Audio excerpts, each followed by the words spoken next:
এটা দেখতে কত সুন্দর লাগতেছে। এটা কি জিনিস আপা, আমাকে একটু শিখাবেন? কেন নয়, আপনাকে কেন শেখাবো না আমি। চলুন আমি আপনাকেও শিখিয়ে দিই এবং কি আমার দর্শক বন্ধুদেরকেও শিখিয়ে দিই এটা কিভাবে কাটতে হয় এবং কি কীভাবে ভাজতে হয়। আমি প্রথমে আলুগুলোকে ধুয়ে পরিষ্কার করে নিয়েছি, এরপরে আমি খোসা ছাড়িয়ে নিচ্ছি। খোসা ছাড়ানো হয়ে গেছে, এরপর আমি এভাবে করে কেটে নিচ্ছি। আপনারা সাবধানে এগুলো কেটে নেবেন, না হলে আঙুলও কেটে যেতে পারে।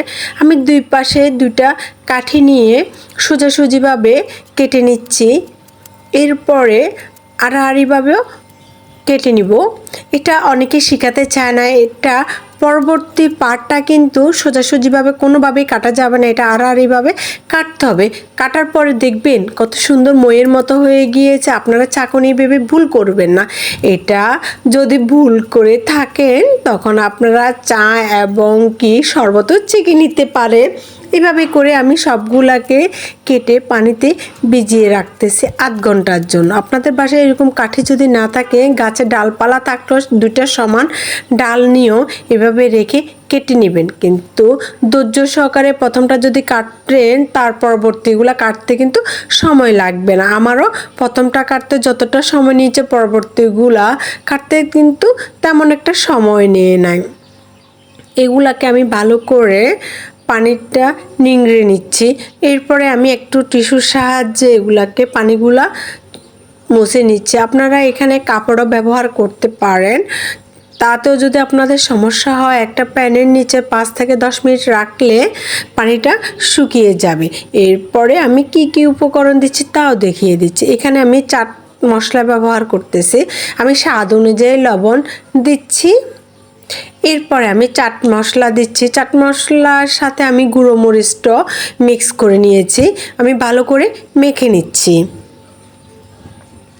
আমার রেসিপিগুলো দেখতে যদি আপনাদের সুবিধা হয়, বুঝেন, তাহলে আমার চ্যানেলটিকে সাবস্ক্রাইব করুন, লাইক দিন, বেল বাটনটা অল করে দিন। আর যে আপুগুলো ভাইয়াগুলো বুঝতেছেন না, তারাও দেখতে থাকুন। দেখতে দেখতে যদি আমার কোনো এক সময় আমার রেসিপিটা যদি আপনাদের ভালো লেগে থাকে, তাহলে আমার চ্যানেলটিকে সাবস্ক্রাইব করুন। এখানে আমি কর্ন পাউডার দিচ্ছি, আপনারা চাইলে চাউলের গুঁড়ো ব্যবহার করতে পারেন। আমি ভালো করে মেখে নিচ্ছি। কিভাবে মেখে নিচ্ছি দেখেছেন, আমি যেন আলুগুলার গায়ে ভালো করে লেগে যায় সেরকম করে আমি মেখে নিচ্ছি। এখানে আমি সাদা তেল ব্যবহার করতেছি, যেটা সয়াবিন তেল বলে ওইটাই। আপনারা চাইলে এখানে সরিষার তেল বা অলিভ অয়েল ব্যবহার করতে পারেন। তেলটা গরম হয়ে আসছে আর আমি আলুগুলোকে দিয়ে দিচ্ছি। এগুলো আমি ভাজার টেকনিকটা আপনাদেরকে দেখিয়ে দিব, আপনারা এভাবে ভাজবেন।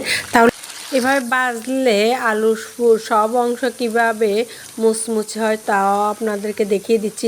দেখেছেন আমি একটা কাঠির সাহায্যে কিভাবে তেলটা আলুর এপিট ওপিটে লাগে সেভাবে দেখিয়ে দিচ্ছি, এবং কি পুরো আলুর ক্রিসপিনেসটা যেন বজায় থাকে, সমস্ত জায়গায় চলে আসে আলুর, সেই জন্য আপনাদেরকে আমি দেখিয়ে দিচ্ছি। এভাবে করে আপনারা কাঠির সাহায্যে ভাজবেন।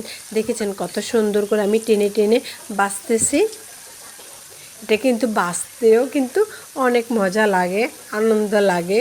আপনার একটু খারাপ লাগবে না এই কাজটা করতে, কিন্তু অনেক শান্তি লাগে। কিন্তু সাবধানে করবেন, তেলটা যেন গায়ে ছিটকে এসে না পড়ে। ধৈর্য সহকারে করলে এটা একদম ইজি মনে হবে কাজটা। আমি ব্রাউন কালার করে ভেজে নিব। দেখেছেন কালারটা কত সুন্দর। আপনারা এইভাবে ইজিলি বিকালের নাস্তাতে এটা দিয়ে সবাইকে চমকে দিতে পারেন। বিশেষ করে বাচ্চাদেরকে টিফিন, সব সময় একই টিফিন দিলে বাচ্চারা খেতে চায় না। আর এই টিফিনটা যখন আপনি টিফিন বক্সে দিবেন, দেখবেন যে বাচ্চা পুরো টিফিনটা অনায়াসে শেষ করে ফেলছে। আর আলুটা খেলেও পেটও অনেকক্ষণ ভরা থাকে। বাচ্চা দেখবেন যে খালি পেটে থাকলে কিন্তু দুষ্টুমিটা অনেক গুণ বাড়িয়ে ফেলে। ওদের পেটটা যখন ভরা থাকে তখন ওরা দুষ্টুমিটা কমিয়ে রাখে এবং কি বসে এক জায়গায় স্থির করে খেলে। আমি এগুলো উঠিয়ে নিচ্ছি। দেখেছেন কত সুন্দর লাগতেছে, দেখে মনে হচ্ছে না অনেক মজা হবে? হ্যাঁ, এটা কিন্তু অনেক মজা, বাচ্চারা অনেক মজা করে এটা খায় আর আপনারা অনেক প্রশংসা করবে, এবং কি বড়রাও খুব পছন্দ করে এই জিনিসটা। বিকালে চায়ের সাথে যদি একটা দেন তাহলে অনেক খুশি হবে। এরপরে আমি এখানে টমেটো সস দিয়ে ওদেরকে পরিবেশন করে দিলাম। দেখেছেন কত সুন্দর লাগতেছে। এটা অনেক মজা, অনেক মজা। একবার বাসায় ট্রাই করবেন, ট্রাই করে আমাকে একটু কমেন্ট করে জানাবেন আপনাদের কেমন লেগেছে। আপনাদের একটা কমেন্টের কারণে আমার অনেক ভালো লাগে, পরবর্তী রেসিপি দিতেও আমি কিন্তু উৎসাহ বোধ করি। দেখেছেন কত সুন্দর হয়েছে। আমার রেসিপিটা বাসায় একবার আপনারা ট্রাই করবেন। আসসালামু আলাইকুম।